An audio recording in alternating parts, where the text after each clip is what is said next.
Hello, everyone. Welcome to Talkin Kop. It's me, Chris Brack, and I'm here with Kev O'Sullivan. It is finished at the GTEC Stadium. Brentford 3, Liverpool 2. We're on that flatters Liverpool. Limp, easy to play through, no urgency, dreadful defending. That's now 6 of our 9 games. We've conceded 2 goals. Kev, that was just a shit show, wasn't it? Can't put it anywhere. Yeah. No, there's no defending that. Look, the league title's gone. If Arsenal win tomorrow, the 7 point gap, and it's not so much the points gap. It's the consistent level of performance that's doing us. You just don't see an end to it. There's no consistency in the play. There's no patterns that you can bank on. Your banker players aren't performing, and you're trying to blood new players in on top of that. Plus, you're picking up injuries on top of injuries on top of injuries. It's a culmination of a clusterfuck. And yeah, tonight was a culmination of it. Losing to Brentford 3-2 and deservedly losing 3-2. In fairness, you can't argue with the result.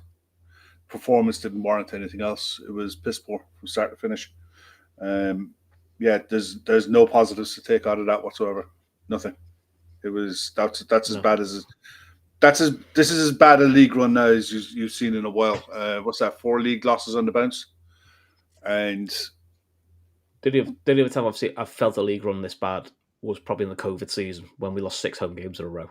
Yeah, but even in that we got results. Yeah, you're picking up results away, but that was unique. That was just odd. This is just there's no I just don't get it. I mean, I seen the lineup. This is the lineup to start. You have Mamardashvili in goal. You have Bradley, Konate, Virgil, Kirkes, Jones, Szoboszlai as your 2 6s, Gakpo, Wirtz, Salah, Ekitike.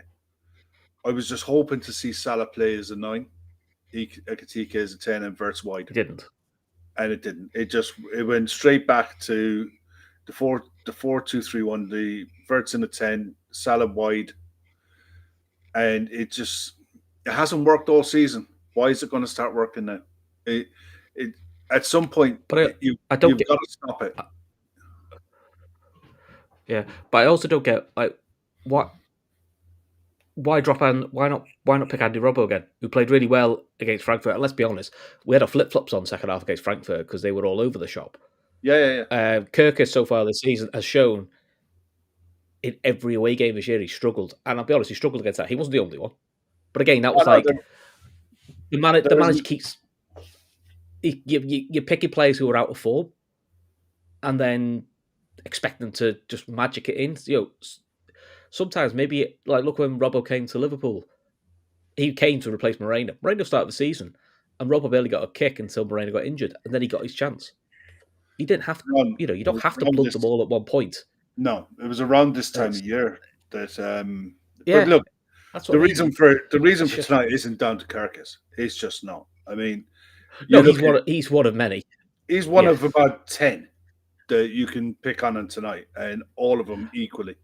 Because I mean, at the end of the day, I don't. The only one that comes out of this tonight, and you can say, and not even him, Mamardashvili. I thought his passing was atrocious tonight, and to be honest, for such a big fella, for those long throws, he doesn't dominate his box. I think if that's Alisson clears people out of the way. I'm going through this, and I'm going to dominate, covering behind me. Yeah. But his head looked kettled at 3-1. Yeah. His head looked absolutely kettled at 3-1, and he looked because once Liverpool got it to 3-2, and fuck knows how they got it to 3-2 because they didn't deserve to get it to 3-2. All they kept doing there was pressing the keeper because he panicked on the ball. He panicked every time the ball was near him. Now look, Liverpool should pass it to his left foot because he's left-footed, but he's pressed the football. He can still clear with his right foot. Do you know what I mean? But fuck me. So look, lineup was what it was. I would wonder if Isaac hadn't picked up his injury, maybe we might have almost seen Bar and Frimpong the same 11 and just played it a different way. Retalk saying the pen killed the game. It did. I mean, we'll come to the pens. We'll get on to that. We'll get on to the two. I don't think there's a lot of difference between either one, and we could talk about ultimately the decision that's decisive decision is the penalty. But let's have it fair. Liverpool did not play well enough. David's right. Brentford dominated Liverpool. Mm-hmm. They did, Got especially in bullied. the second half. Yeah. Especially in the second We didn't half. get... I thought when we got it to 2-1, we got away with murder. I thought, great. Get away with murder, 2-1. Take it, just get something out of the game and move on with it. And we didn't. Never at one point looked like it. Conceding 2 goals in 69 games, that's just... I don't... People talk about, we should have got a DM in, we should have got this. To me, some of this is nothing to do with systems. It's nothing to do with that. This is pure desire, some of it. Because for some of it, you don't need to be told, block across, block a shot. Do you know what I mean? They were so wide open all the way through the game. It was ridiculous. Their first goal comes from a long throw. We know they have long throws. And it's not just It didn't look like it. It didn't look like it, did it? They got their goal, and that's all they got. They did nothing. We defended the rest of them brilliantly. And you can notice the difference between the second one and the first one. They both were from the same area. The first one, Ayer got a run and got in front of Ekitike. Ekitike jumped for the ball. And instead of jumping for the ball and having his shoulders up along Ayer's back to make sure that Ayer isn't getting a clean header on it, he didn't. He just jumped for it. And Ayer got ahead of him. Ayer's taller than him. He's 6'4" or 5. Got a good flick on. And once he got the flick on, it's a brilliant finish. He's alive to the situation. There's nothing anyone can do about that once the flick on comes in, because it comes across a pace. Ekitike has to attack that and make sure that if he can't get the ball, make sure Ayer can't get a clean header on it. And he didn't. But he did the next time because it was drilled into him. Yeah. I think my frustration is... I think it's at the last 4 games now, we can see the first goal in the first 15 minutes, first shot on target. I know what you said about the finish. There was nothing the keeper could do about the finish. No, there's nothing anyone can do about the finish. But there's an element about that goal. What frustrates me is Kirker stands next to the goal scorer, and like the winner against Palace, he steps off him. He doesn't. He doesn't step off. If you watch it, no, he doesn't. He's next to it. He's away. He goes to the line thinking, I need to run back to the line. Watch it. Because it's gone through about 4 players. What's he supposed to do? If it gets touched on any of the 4 players coming in, it's going into the far post. He's got to be on the line. That's what he's told I don't think he needs to. Yeah, well, he does, because that's what he's supposed to do. I don't think he needs to go that far back. That's basic coaching. That's basic common sense. What is it? Yeah. He nearly gets a fucking foot on it. He's only about a foot or 2 away from him. Well, I mean, at the end of the day, Kirkes could get blamed for a lot of things. He's not getting blamed for that. Not a fucking... I'm not saying he's a full stop, but I still think he's too far away. He can't be... The killer thing for those... He can't be standing next to him or in front of him. He can't. Not there. Not from where the ball is coming from, because it goes through about 4 or 5 bodies, and any one of those 4 or 5 bodies gets a touch, goes to the far post, he has to be the one that's back on the line. So his initial movement is to go back, then to come forward. At the end of the day, you still have a player coming onto the ball who sees the whole thing coming, and his only objective is to get onto the ball. You had it later on in the game with the header. Otara comes in, the cross comes in, Konate was waiting for the header to go to head it away. Otara sees the whole thing coming and gets in front of him. That's just like, if you're facing the play and your only objective is to get across someone, it's easy. That's the easiest thing in the world to try and do. If you have to cover your post and cover the man and keep an eye on the ball as well, you can only do so much. The problem with that goal is purely on Ekitike not attacking the ball. Because whatever way if he's not used to defending long throws, I don't fucking know. Credit to Brentford, it's a serious fucking weapon. It's a serious long throw. And I said to you in the chat or in the WhatsApp earlier, it's pure Dave Challoner. Because Dave Challoner used to be able to hit the penalty spot. This guy can hit the penalty spot at a fucking angle that's difficult. Yeah. I don't know. I get where you're coming from. Like the Liverpool side. It just we look at the Liverpool side of the Stoke the rest of the game, because yes, we may have defended them better, but my point is, it's all right, defend them better, but you fucked up the first one and again, and then we lost the game. We look panicked. Going, oh fuck, it's a throw in. Oh fuck, it's a throw in. Yeah. Don't give a throw in. They were making stupid decisions. They just looked like children. It was like watching children play. That was it in a nutshell. Ridiculous. Once they got the taste of the first throw-in and Brentford got the confidence from the first throw-in, everything after that was to try either avoid a throw-in at all costs. It was almost a case they were willing to let the ball go out for a corner rather than a throw.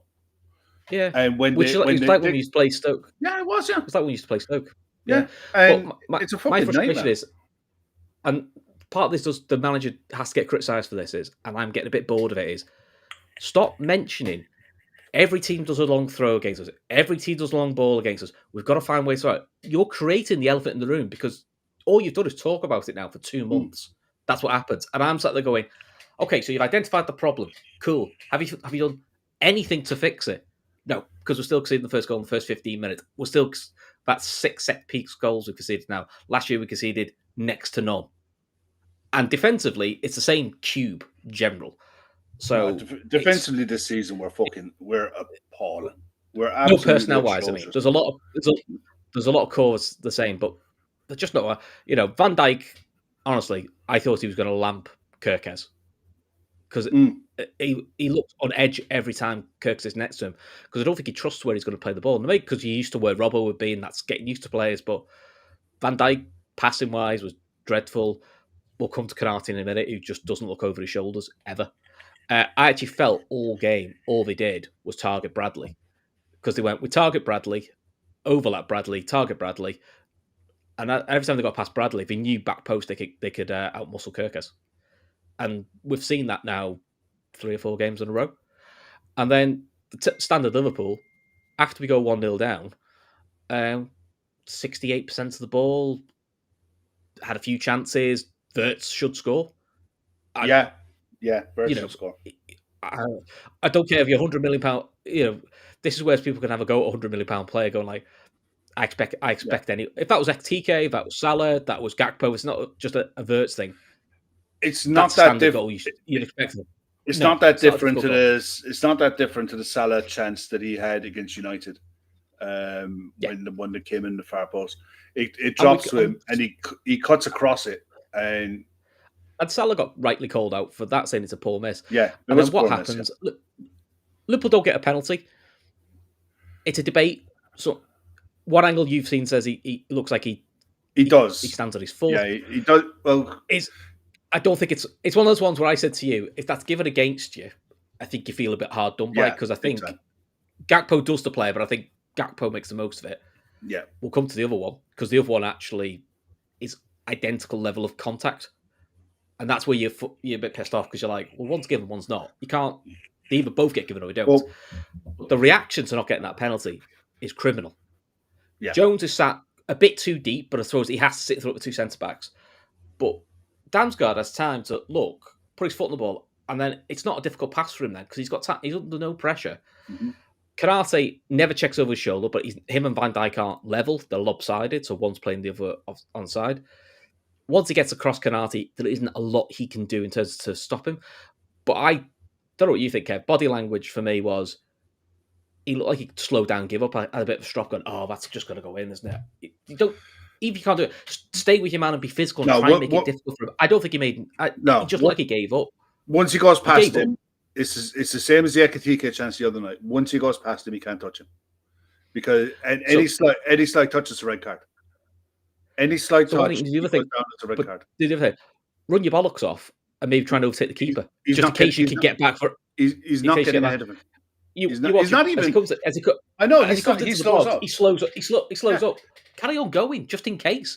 What if Mamardashvili saves it? It might fall to you. Just at least show something. And if he gets contact, if the striker slows up and he gets contact with him, he goes down and he gets a red card because that's what will happen. Yeah, I just don't. I think he was too easy to give up on that. I think he was too easy to give up, as in like it looked to me. Body language like it's clear through. I can't touch him. Keeper ain't saving that. Fuck it. I'm going to stand back. It's exactly the same goal as Hugo's the other night. Exactly the same defending. The ball they lost the ball in a terrible area through one sloppy pass. Damsgaard takes the one touch out of his feet, puts his head up. Van Dijk is stuck between a rock and a hard place. Can he press him? No, he's too far away.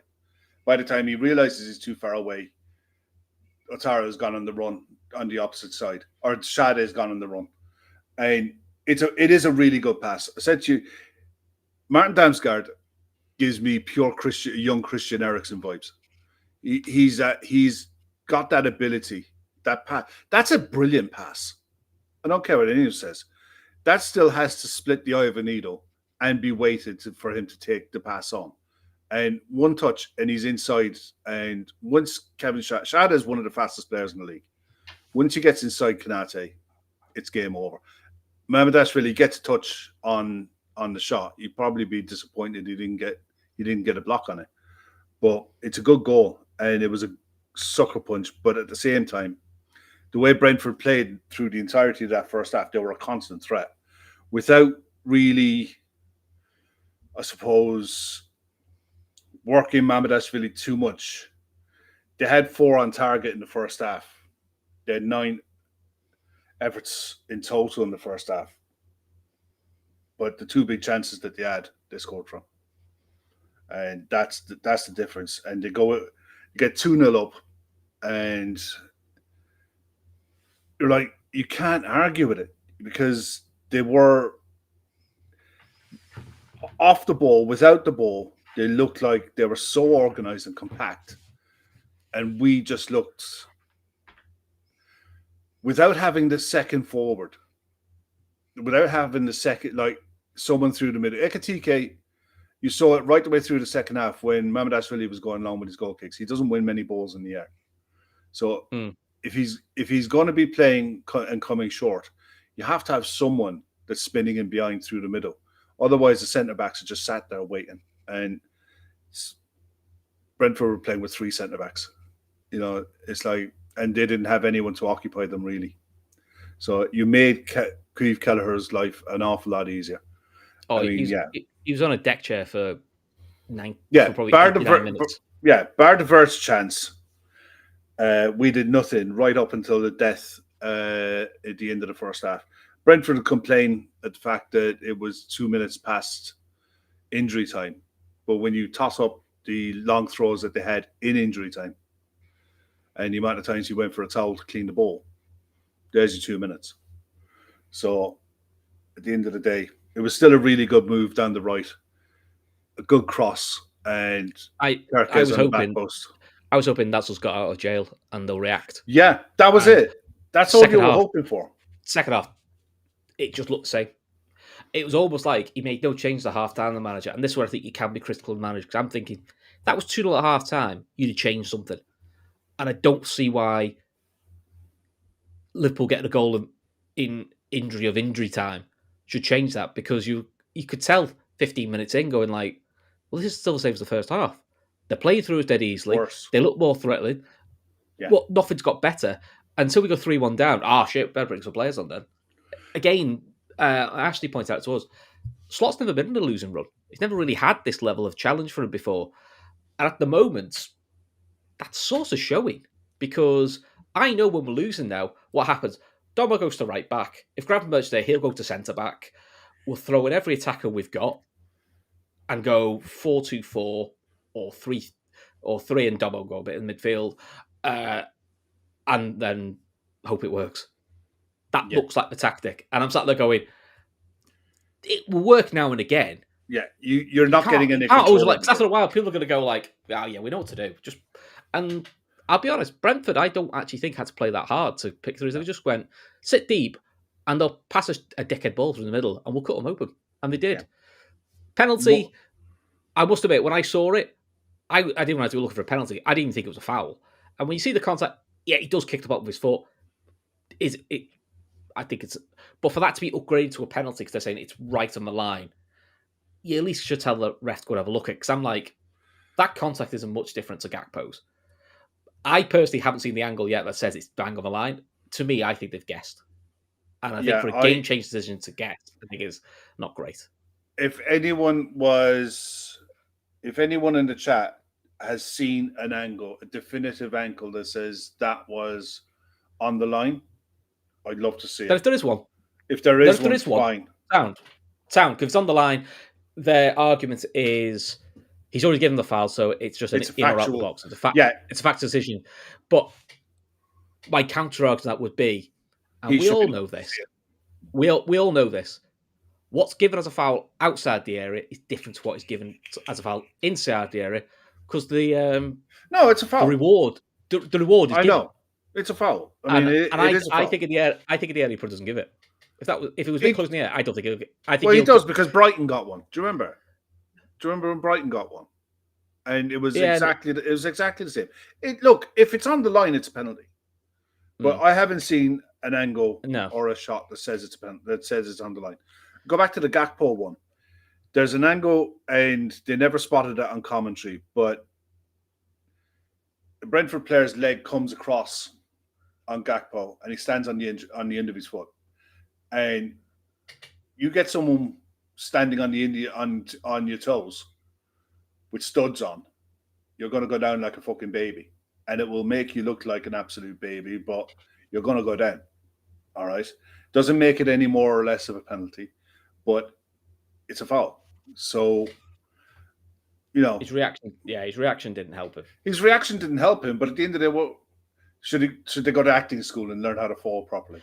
I hate that fucking bollocks. At the end of the day, if he stands on his foot, it's foul. I don't care if he does fucking 9 Neymar turns and a cartwheel at the end of it. If he stands on his foot in the box and stops him from getting a shot on goal, it's a fucking penalty. So, but at the end of the day, it wasn't given. You suck it up. There's still no excuse for the reaction that came after. But at halftime, you go into 1 at halftime. You expect some kind of a tactical change, tweak, something to make you gain control in the middle of the park. And we fucking didn't. We never saw it. We absolutely never saw any level of control in the middle of the park whatsoever. But what frustrated me is at 3-1, he takes Bradley off. He didn't have a good game. And again goes, I'm going to go Szoboszlai right back. Yeah. I'm sorry. And I mean, this is going to infuriate me. Because then you put Gomez on for the last 10 minutes when we're still losing. And you take off Wirtz. Again, he wasn't having a great game, but he's an attacking player. To bring on Joe Gomez, who has never scored a career goal, to then move the centre mid, who you move to right back to centre mid. Yeah. Because Joe's got to finish. Here's an idea. You just have to put Gomez on at right back for Bradley, and you're going to have to say to one of the other starting midfielders, sorry, it's not your day, lads. You're coming off. And then do that. Like, I'll be honest, if Jones had got injured, I think Salah was lucky to stay on the pitch, because we'll talk about his goal. He was atrocious today. He wasn't good. He wasn't the only one. No, I don't think anyone was good. The only good thing Salah did today was his goal. Listen, it's a world-class goal that's got to get lost, because it's a bit like, how can I put it? Like Daniel Sturridge's goal against Seville. If you don't win, you don't care. And I'm a bit like that. I love seeing great goals, but not if we don't win. Yeah.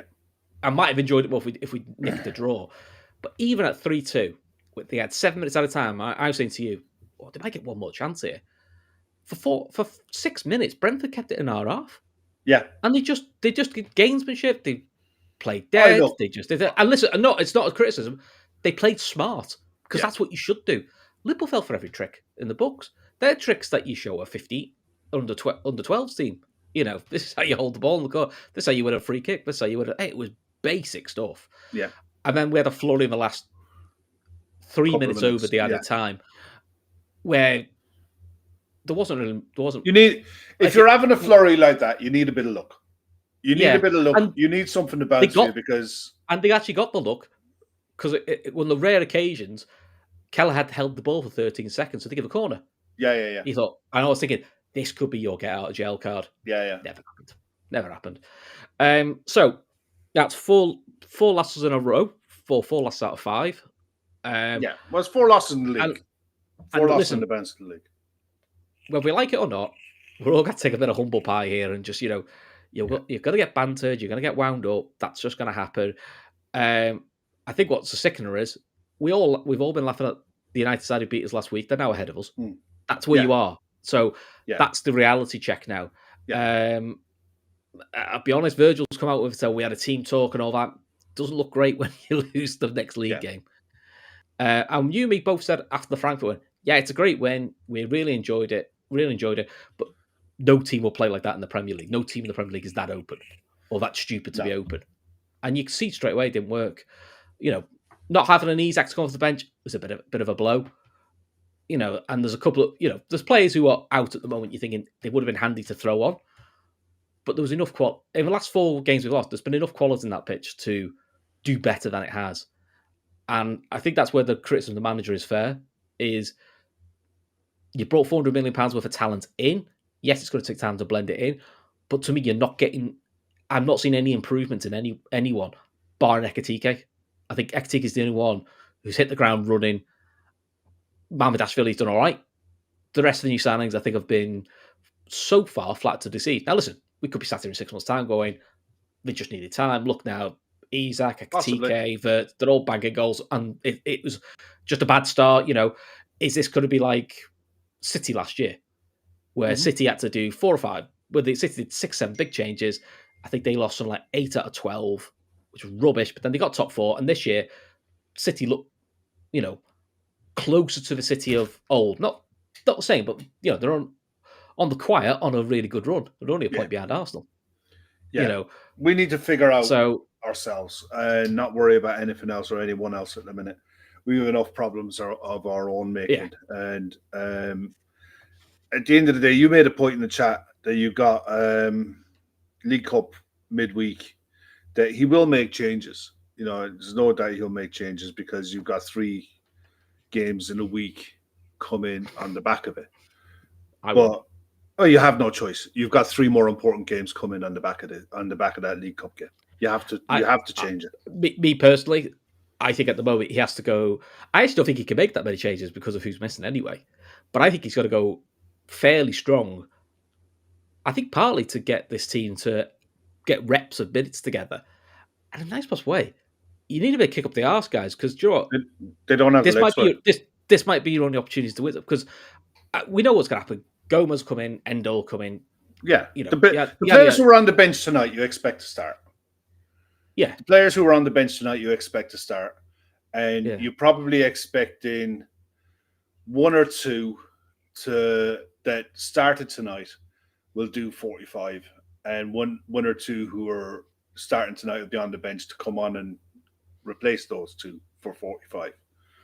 But it's you can't throw any eggs into a League Cup. You can't. It's just nonsense. You've got Villa, Madrid, Man City coming in the next week. Honestly, so if you play like that against them 3, you're asking. They're different games. They're different games because Madrid aren't going to play like that, and neither are Man City. Man City aren't going to sit in and defend like that, and nor Madrid. So you play that lack of intensity that was shown today. They will play around. They're different games. Fun. They're different games. Yeah.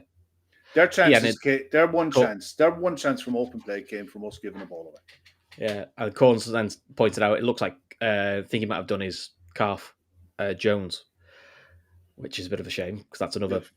If it's a calf, it's if it's calf injury, they don't heal up slow. They don't heal up quick. No, they can be stubborn. The likes of the size like Brentford, the likes of Palace, stuff like that, size like that, they're tough nuts to crack in the Premier League. You can't go behind. If you go behind to them, you're really making your life fucking hard. But the difference is with the likes of Villa to a point, but definitely Madrid and Man City, is we will probably do what Brentford did and sit in and look to play on the counter. And in fairness, it's something that I don't understand why we don't do more.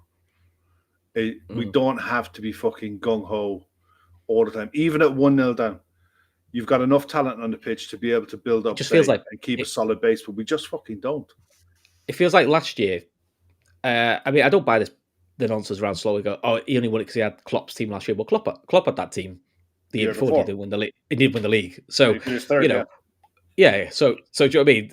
He got, you can't diminish what the man did last year just because we're on a bad run this year. I think that talk's just. I think it's just silliness, but I also think I get it's frustration, but I also just think it's just daft. I've seen people in chat, some call it for the manager's head, give your head a wobble with 9 games into the season, and I think Jono pointed out Pep last year lost 9. I think it was 6 and 9. No one's talking about sacking the manager. You have to believe he will find a way around it. At the moment, it's shite. At the moment, it's looking a tough struggle. Yeah, it's looking a tough struggle. But Liverpool come out of bad runs before, so I'm sure they will again. Good cop, bad cop.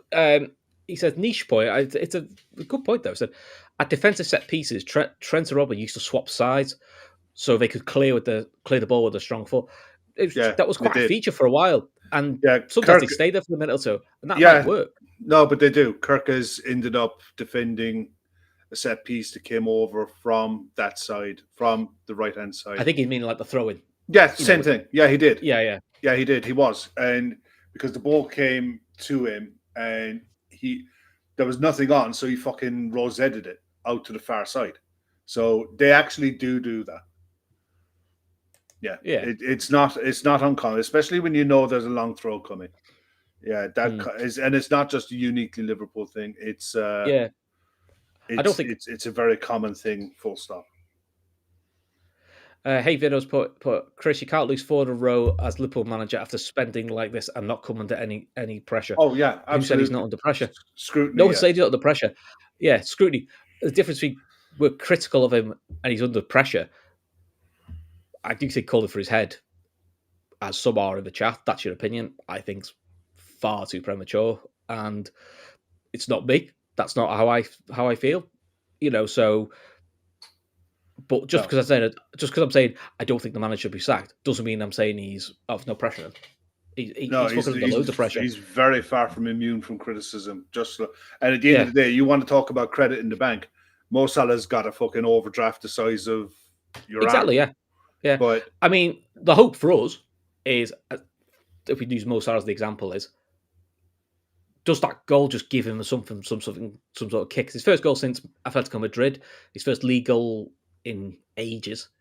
Your hope is that gives him a kick and he goes on a run.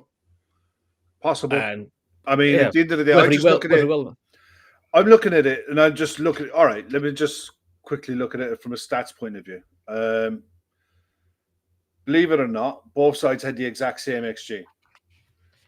Yeah, it didn't feel like it. Yeah, it didn't feel like it, but we did. We both had an XG of 2.21. All right.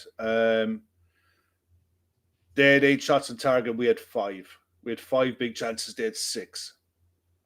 So, again, is it a case of take your chances when they come? The Wirtz one is a classic. Yeah. I mean, it's not as if you've seen more difficult chances scored than that. That's a good chance. Yeah, you know what I mean. And maybe a confident player scores that. I mean, you and me have both said in our private chats to each other, and I think in our WhatsApp chat with Ashley is, well, defensively we've got huge frustrations, and we have because the amount of goals conceded is ridiculous. Yeah, we have all said we haven't been very clinical in front of goal. Now, I think is that the pressure of because they always know we're going to concede 2, so they can fuck me, I've got to score 3, and maybe that is putting pressure on things, but. I think in all 4 of these losses in the league, you've looked back and gone, the Gakpo header against United, should score. I think when we got Palace level, we had chances to win it. Chelsea, when we got level, Mo and Isaac both should score. Yeah. And they weren't what you would call, hard chances. They were chances you go, I expect them to score. I'll be honest, even at 3-1, there was little things that Brentford did. The block from Mo shot, where 3 players throw the bodies on the line and put it over the bar. Here's the thing. Someone put a comment. Someone just put a comment in there earlier. I'll go back and I'll see if I can find it. It was along the lines of a team with Jordan Henderson in the middle of the park just beat us. But at the end of the day, a team with Jordan Henderson playing in the middle of the park didn't move. He didn't get ahead of the ball. His job was. He didn't test his leg. No, he didn't test his legs. He didn't test his legs at all. He didn't have to move. 3 of their back 4 stayed in position all game with Henderson in front of them. If you want Liverpool to play like Brentford did tonight, fine. We'll go and start Joe Gomez and play 3 across the back when we don't have the ball with 2 City midfielders, and we'll invite sides to come and play on, and then we'll try to hit them on the break. And you'll win some games. We might qualify for the Europa League, right? Because that's the reality of it. Yeah. There's a reason why sides like Brentford play like that against us. Brentford won't play like that against Fulham, No. But or also, against Luton, or sorry, against Leeds or people anyone are being else. people being dismissed for Jordan Henderson because Yeah. maybe he stayed at Liverpool a year too long. I've seen an interesting Arnold Slot interview. I've also seen a Dutch interview where they're all saying Ajax are crying out for him. Ajax are regretting selling him. Mm-hmm. And Ajax are no mugs. In the right And side. In the right side. What we did today was we didn't put him under pressure. We didn't make him have to No. run back. That's what I mean. If Jordan Henderson doesn't have to turn around and run back all the time, it makes life quite easy for him. We made life easy. He didn't see like loads of long bursting runs where he had to cover his fullback, all the things that he had to do at Liverpool, all the selfless stuff. But He was able to just sit in the middle and just an awful keep it lot of simple. that comes from being 1-0 up after 35 minutes. Or sorry, Correct. after 5 minutes. You're 1-0 up after 5 minutes. You don't have to make the game. You've got 4 forwards, you've got 3 forwards up that you can hit on the counter, and you've got Damsgaard who can pick a pass. And Henderson can pick a pass. You don't need to be that attacking or front-footed. So it was frustrating to me that when you look at the tactics that worked against Frankfurt, having a 2 up top, having Wirtz defending from the right and coming into midfield in the attacking sense. Why not try it in this game? It was much more difficult to pick up. Play Salah as a 9. Play Ekatike as someone who plays up front but drops off. Salah as a 9 today would have helped him because he might have got involved in the game because we never attacked down the right. Barely attacked down the right. So he's not in the game. No, and it would have freed up space for Bradley to be able to run up and down the flank. Ayer didn't have to do much against Salah because Salah didn't really hang out on the wing. No, it was. I just don't get what he was trying to achieve today. I really don't. I mean, he picked the lineup. He reverted back to the kind of tactics that we were using in the 4 games that we lost previously to Frankfurt, and expected to work a different way. It's not going to, and the frustration is going to come from when you go 1 behind. Your 2 in midfielders feel like they have to go and get involved and do something different. Then they don't keep the line. I bet you if you watch the 2 of them, how far away are they from each other for large parts of the first half? Because it just felt like the balance wasn't right in the middle of the park either, because we couldn't recycle the ball very quick. And very rarely did Kerkez make an overlapping run on Gakpo. And you have to start looking and say, that's fucking instruction. It has to be. Because the run to go on the overlap was on so many times, and he's not making it. And for Bournemouth, that's all you saw him fucking doing. All you saw him doing was making overlapping runs on his winger and trying to be the guy who cuts in, like he got his goal. Trying to be that guy coming in the far post. I mean, we got our first goal. It was a cross from the right back to the left back. And it was the first time in the whole game that we got around the back and put a cross in. And that's all it did. It just put a cross in and caused chaos. We didn't fucking do it once. We did it where Gakpo was checking out and putting a cross in. He put in a few decent crosses. But in fairness, and you got to give credit where it's due, Sepp van den Berg was fucking excellent. He was excellent. And he's kind of turning into the defender that we kind of thought he was going to. It's just a pain in the balls when it comes back and it's against you. Yeah, I mean, I don't think he was ever going to become that player at Liverpool because I don't think he was ever going to get. He wasn't going to get the minutes to develop. He wasn't getting the games time, and there's only so many projects you can work on, and it's very rare you work on a centre back project. With us, I mean, to be fair, we've also decided to move on to our new centre back project, which was Leone. Unfortunately, we're not going to see him until next. We're not going to see him until next season, but that was obviously the project we like to work on. I mean, that's a damn shame for him. It is, because I actually think by now he might have been started. But I wanted to ask you about the substitutions that he made. Robertson came on the hour. Chiesa came on the hour. McAllister came on. And I, for the life of me, didn't understand the shape after that. No, because I think obviously Robbo was a like for like. Yeah. Szoboszlai went to right back. McAllister took his position in the middle. I'm not quite sure where Chiesa was playing. No. It was almost like it was just like, but this what we saw. It was almost like just throw him on and see what happens. Which I felt, to be honest, is what we did with Rio. We threw Rio and went. Well, Rio was unlucky. I mean, Rio came on because of the Jones injury, and I don't think he was planned. You know, he wouldn't have been planned. But it's like if you're going to put him on, you have to give him the ball, and you have to keep giving him the ball. But also, I might be wrong here, but then when you take Verts off and bring on Gakpo to swap him around, why don't you just bring Joe Gomez on and put him at right back and move Szoboszlai back to where he was, which is more balanced. And if anything, you throw Rio on for Verts in the injury time because you go, well, fuck it, with 7 minutes to go, we're losing 3-2. You may as well. You're not far off the fucking mark, mate. Yeah, it is. It was almost a case of like we vacated the midfield. Mamardashvili kept going long, and it's okay. Look, it's okay to go long if you win the second balls. Won a few, not nearly enough to persist with it. So if you're not going to win the second balls from going long, you have to persist with going short.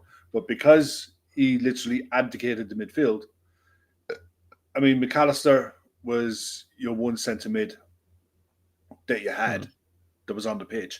The rest of them are like 10s, wingers, strikers, not midfielders. So it makes playing out from the back that much harder again. And it only strengthens your argument to say that Joe Gomez should have come on for instead of Ngamoa. Yeah. And Szoboszlai should have gone straight into midfield on 70 minutes. Yeah, I think so. Because he was probably the best of the bad bunch. I'd probably say so. Oh, look. But of all the players, just addressing Jono's, he's saying that still scratch my head that Bajcetic can't get minutes in this midfield. Only midfield that we can actually defend. He's not played for the under-21s because he's not fit. Yeah. And we're all still getting excited over Bajcetic from what he did 2 years ago, and he's since then. I don't think he's kept regularly fit since then. No. I think he's just one of those sad cases where I think his body's letting him down. I think he'll be gone in the summer. I just think don't think he's ready. But also, again, you're going back to we're pinning all our hopes on.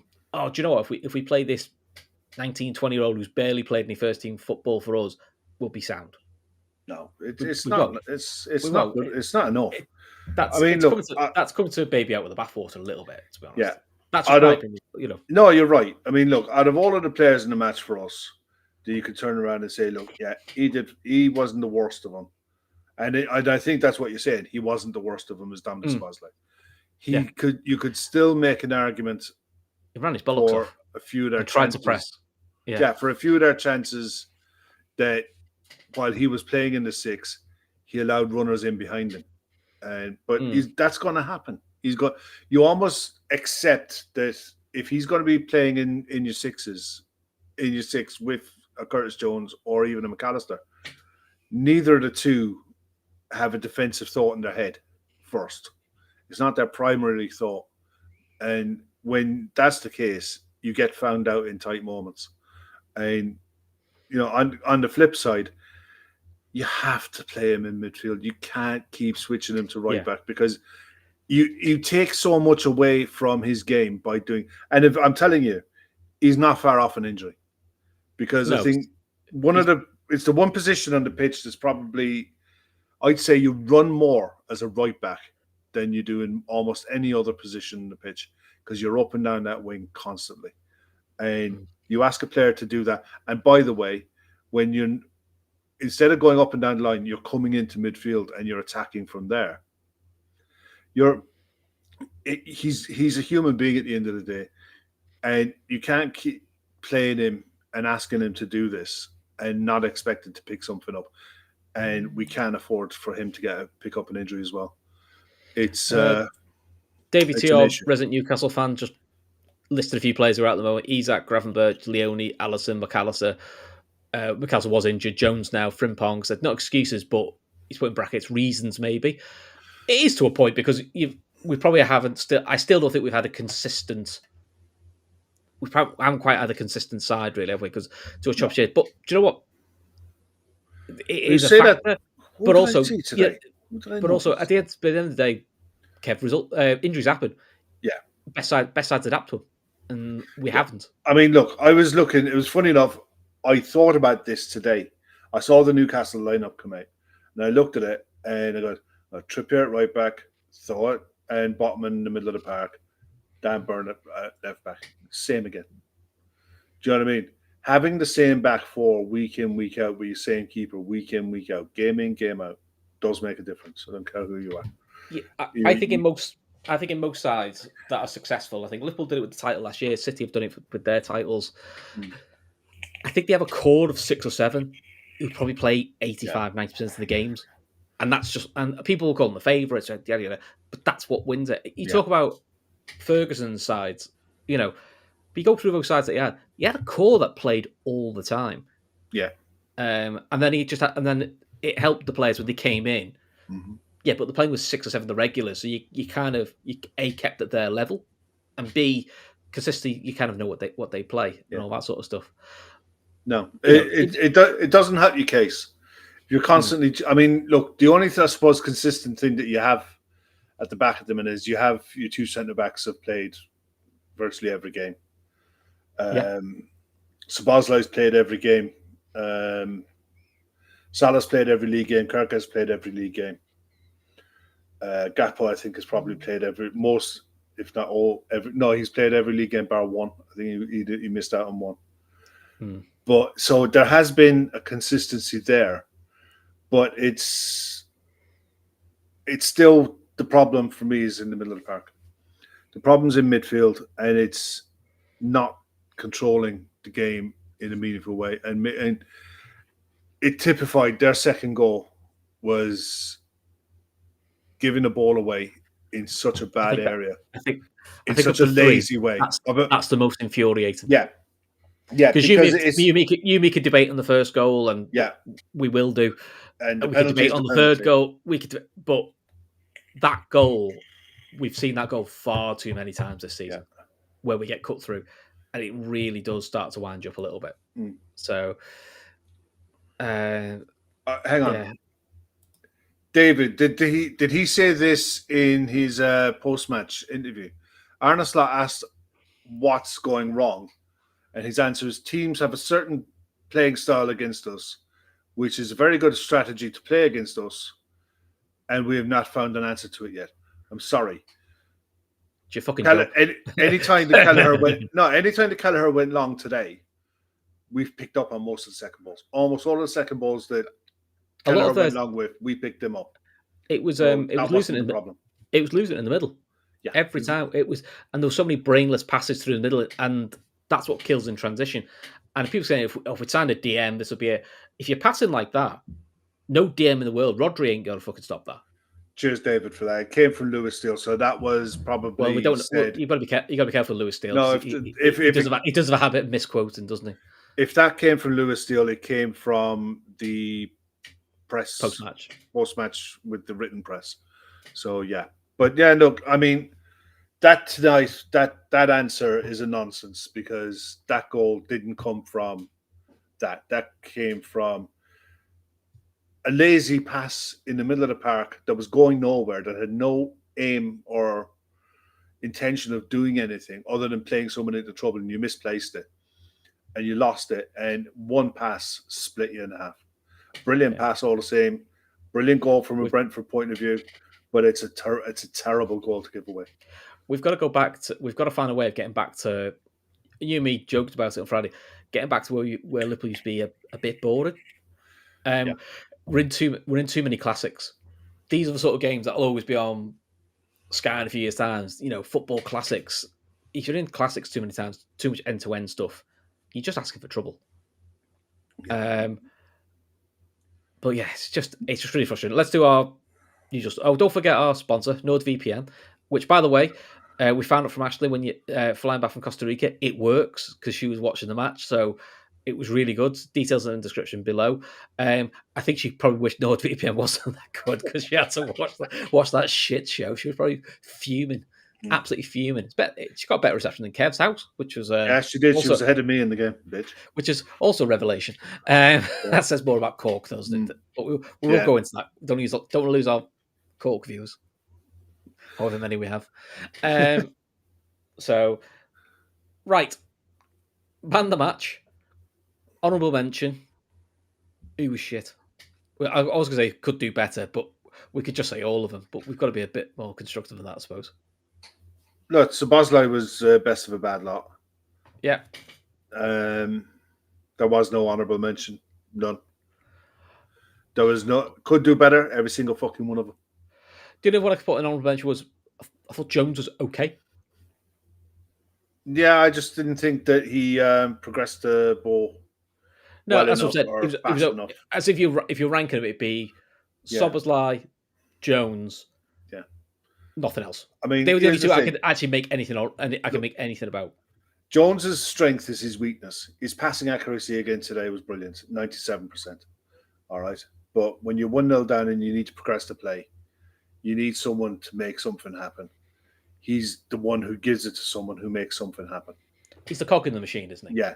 But at the end of the day, you don't depend on your six to be that guy. You know, this is where you need your Florian Wirtz, you need Cody Gakpo, you need Ekatike, you need Salah. Yeah, this is where you need your big boys to step up. Exactly. You know, and at the end of the day, it's not on Jones to be that guy to make that shit happen. I mean, he had one tame effort and goal, and it was a tame fucking effort. You know, it was just catching practice really for Kelleher. But yeah, I suppose you could throw him in as not fucking terrible. That's what I mean. It was just like they're but even still, the best of bad buds, but it's not a very high bar. It's a really fucking low bar. I mean, the only thing you'd say about Szoboszlai is at least when he's on the pitch, he looks like he could fucking do something. You know, and the closer he is to goal, the more lively he looks. I mean, to be honest, and it was a routine save for Kelleher. When that chance fell in the last minute, you kind of thought, well, if it falls to Szoboszlai, you might have a chance. If it fell to anybody else, you'd just be like, oh, I'll just turn the telly off now. Yeah, exactly. So, yeah. But I suppose if you're looking at it, I'll tell you what, I thought Hugo was anonymous. All right. Yeah. Salah bar his goal, and don't get me wrong, that goal was fucking outrageous. To be able to take that down and hit it in the one. Especially for a guy who's so out of form, and he is so out of form. Yeah. That was an outrageous goal. It really fucking was. Gakpo wasn't very good either. I don't think he did. He was anonymous. Both fullbacks were anonymous. But the subs that came on, Chiesa, I think the only time I saw Chiesa was like it was a bit of a rough and tumble with Lewis Potter. But we didn't get him. But I honestly didn't think there was no structure. This is what I mean. When we made the changes on the hour, there was no structure in the 11. There was no structure in what we were trying to do. None. Yeah. You know, it's like Wirtz, Ekatike, Gakpo. I thought, look, Bradley got the assist for Kirke's goal, and defensively, he was all right. I didn't think he was done at any time. It's just not getting the best out of him in either side. He definitely has an engine that he can get up and down, and he's got a good cross. He's got a good delivery. But so why not vacate the space for him to be able to fucking put crosses in? And to be fair, I thought that's what we were signing with Kirkers. Yeah. An engine up and down the wing. And we're not creating the space for him to be able to do it. Yeah. That's what you thought. You thought with this 4-2-3-1, it would almost be like, well, on the ball, the two fullbacks would go, and the box would sit in front of the two centre-backs. That was which you thought would be fine. That would be McAllister and Gravenberch. That would be your little box, and then the rest can go, give you width from the fullbacks. But we're not doing that. No, it's not. It's worse than that. They're going. They're all going, and it's like they're forgetting that you've got. It's one thing you look at in the Premier League more than any other league. Almost every side has pace in it. Almost every side has the ability to hit you on the counter, and has the quality to hit you on the counter. Even fucking West Ham, and they're shit. You have someone like Jared Bowen who can hit you on the counter.